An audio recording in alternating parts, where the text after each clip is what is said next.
మహోన్నతుడు, ఘనుడు, ఆత్మయున్న అదృశ్య దేవునికి స్తోత్రములు, కృతజ్ఞతాస్తుతులు చెల్లిస్తున్నాం.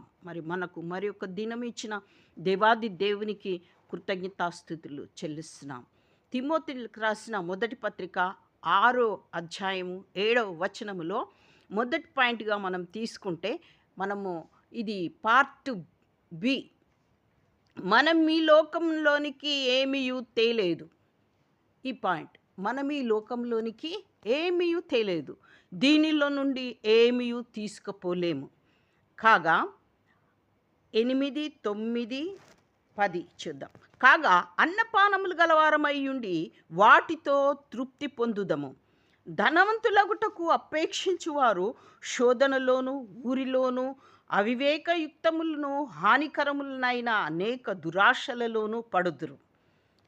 దేవుడు ఏం చెప్తున్నాడంటే, మనకి బైబిల్ ఏం చెప్తుంది అంటే మనము పరిశుద్ధాత్మ ఆవరించిన వారమై, ఆయన మన నాసికారంధ్రములలో తన యొక్క మరి శ్వాసను ఊదగా మన లోపల యెహోవా పెట్టిన దీపము వెలగాలి అనంటే, నిత్యము వెలగాలి అనంటే, మరి నిర్గమకాండంలో ఉంటుంది కదా, ఆయన సన్నిధిలో మన దీపము నిత్యము వెలిగి ఉండాలి అంటే మనము ఆయన వాక్యానుసారంగా జీవించు వారమై ఉండాలి.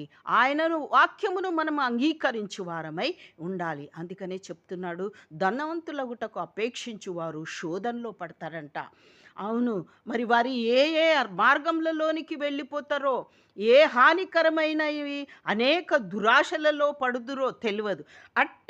అట్టివి మనుష్యులను నష్టంలోనికి, నాశనంలోనికి మరి ముంచివేస్తాయని మన బైబిల్ చెప్తోంది. 10వ వచనంలో, ఎందుకనగా ధనాపేక్ష సమస్తమైన కీడులకు మూలము. ఆ విధంగా సమస్త కీడులకి ఇది మూలం. చివరికి మనల్ని ఏం చేస్తుంది, కొందరు దానిని ఆశించి విశ్వాసం నుంచి తొలగిపోయి నానా బాధలలో తమ్మును తాము పొడుచుకొనిరి. కాబట్టి ఆ విధమైనటువంటి ఆశను ఉంటే మనం తీసేసుకోవాలి. అదే తిమోతికి రాసిన మొదటి పత్రిక 6:6లో 2వ పాయింట్గా, సంతుష్టి సహితమైన దైవభక్తి గొప్ప లాభ సాధనమై ఉన్నది. మరి ఏది లాభము అనంటే ఇది ఏంటిది? 11వ వచనం, దైవజనుడా నీకైతే ప్రత్యేకంగా చెప్తున్నాడు, నీవైతే వీటిని విసర్జించి నీతిని, భక్తిని, విశ్వాసమును, ప్రేమను, ఓర్పును, సాత్వికమును సంపాదించుకొనుటకు ప్రయాసపడు.